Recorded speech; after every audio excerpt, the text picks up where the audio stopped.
Hello, this is FayesParallelStories and I'm Faye. I thought I would wrap up the remaining books that I read in November. It's getting on, we're sort of solidly into December now, but I decided to split it all up and make things complicated. I did non-fiction November in November, so you can go ahead and watch that. I did a video on the 3 non-fiction books I read, and then I changed my path drastically and went on to read fantasy novels in the One Readathon to Rule Them All, readathon dedicated to fantasy.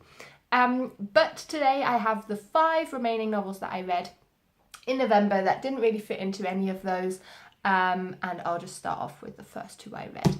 On the very first day, I completed Jane Eyre by Charlotte Bronte.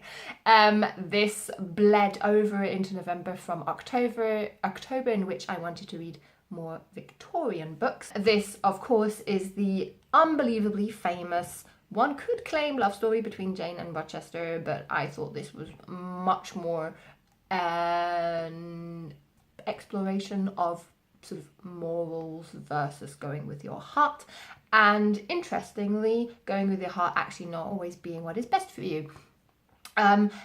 It was dated at times. There were a lot of lengthy dialogues about faith and religion, which I couldn't really get down with that much, but I could really relate to the character Jane anyway. Jane is an orphan who has quite a horrible upbringing as a child, and some of those scenes were actually quite tough to read, which I liked. My prejudice towards older fiction quite often is that it will be intellectual and not emotional, and I thought that was actually not true for Jane Eyre, so I did appreciate that. I cried quite early on in this book when there's a scene between her and one of her sort of first true friends.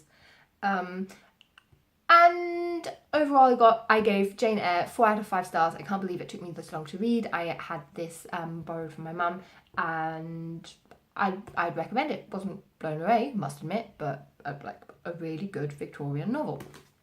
And then I also gave 4 out of 5 stars to the Penelopiad by Margaret Atwood. I have a bit of a weird relationship with Margaret Atwood. I've really loved some of her books and really disliked some others. So I'm slowly starting to read more so I can decipher which way I lean. This is a retelling, would you call it that, of the story of Penelope, who's married to Odysseus and remains in Ithaca when Odysseus leaves for 20 odd years to fight the Trojan War and then to just enjoy himself. This is a small little book and it's written from her point of view. Penelope's point of view. I'm butchering this. Can you tell that it says it's been a while, I've forgotten stuff, even though this is really slim, and I give this 4 out of 5 stars. I have to admit that not that much sticks to me. What I do remember is that it was written in quite an interesting way, quite theatrical. There's a choir, a chorus, how do you call that, of the 12 maids that are Penelope's confidants, and they end up killed. That's not a spoiler, that is very clear from the beginning. I thought this was a very interesting version of the Greek story, but I think much of this went over my head. I am not overly familiar with the myth and the stories about Odysseus. Maybe I would have gotten more out of it if I were. So maybe this is something I would recommend to someone who's a bit of a ancient Greek mythology buff, or just overall interested in Margaret Atwood and alternative storytelling. Those were the only 2 physical copies that I can show up and show you. The next 2 books that I finished in November, I both got from the library, inspired by the Borrowathon, so many readathons that was going on in November, dedicated to reading books that you haven't bought, but instead borrowed from the friends, library, family, whatever. I read Raw by Cecelia Ahern, is that how you call her? And this is a collection of short stories mashing up fantasy, magical realism and feminism, telling us short stories about different women and how they come to their own. Some of these stories were funny, some of them were emotional. very few of them, unfortunately, were really, truly original. So I ended up giving this 3 out of 5 stars, even though I enjoyed the book. A 3 out of 5 is a book I enjoyed, but I don't actually think it was that special or mind-blowing. The other book I read from the library, fittingly, was The Invisible Library by Genevieve Cogman.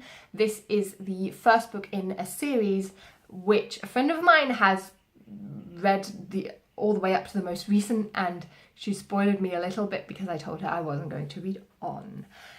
This story follows Irene, I believe she was called, who is a librarian in the big library, and she is sent on a quest to retrieve a book for this library and is joined by her mysterious assistant, Kai, who we find out more about as the story unravels. What I really, really liked about this book is the really interesting, unique world that we are free to imagine, but it's not explained that well. So there's this epic library and librarians who spend most of their life confined in the library. They live many centuries because time works differently in the library. And there's all these alternate universes. And librarians, in a way, are spies and thieves and heroes who retrieve books and manuscripts from all these alternative worlds to protect them and gather this intellectual script and information about these worlds, securing their place in the universe. And that was a really cool premise. The actual story, though, I thought was quite messy. The characters were sort of related, and the revelation at the end was sort of almost a bit overly constructed, so I didn't love that.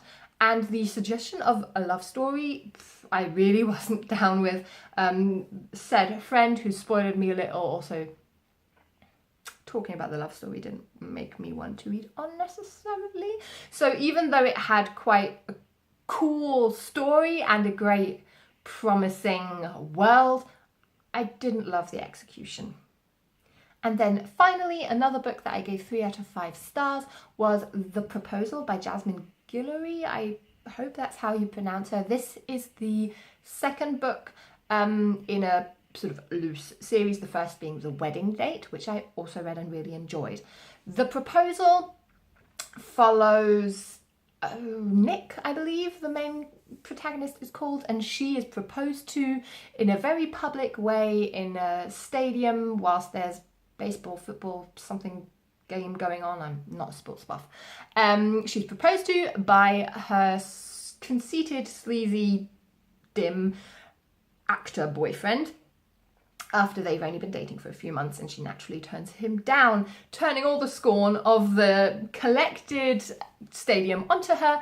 And Carlos Ibera, I believe he is called, happens to also be watching the game and whisks her away and saves her, and then romantic stuff ensues. There are really cool side characters. In the book, Carlos himself was the best friend in the love interest in The Wedding Date, so we now get to follow his story, and the main character in The Wedding Date also pop up in this book in a sort of side note, so that was really enjoyable. I really think they're written in a really enjoyable way. They're quite sexy as well, and I enjoyed everything about this. The representation on the page is decent. I just didn't think the couple was as heartwarming as the one in The Wedding Date. I also thought the sort of unnecessary drama was a bit overwrought. Carlos's sister in this one is pregnant and there are complications. He's very worried. And of course, I understand that you would be worried for your sister's problematic pregnancy, but how he sort of plays himself up as the sort of patriarch of the family, I thought was sort of unlikable and also just a bit unnecessary. And I remember very little about Nick thinking about the story now, so I just didn't think she was such a interesting, cool, independent heroine compared to the one in The Wedding Date. But overall, if you enjoy fluffy love stories, then I would say go ahead and read The Proposal. So those were all the other books I read in November. Now I'm caught up, and I can turn all my attention to December. I hope you enjoyed my little confusing wrap up of all the leftovers. Maybe you read one or two of these books and would like to share your thoughts on it, and I'll see you very soon. Bye!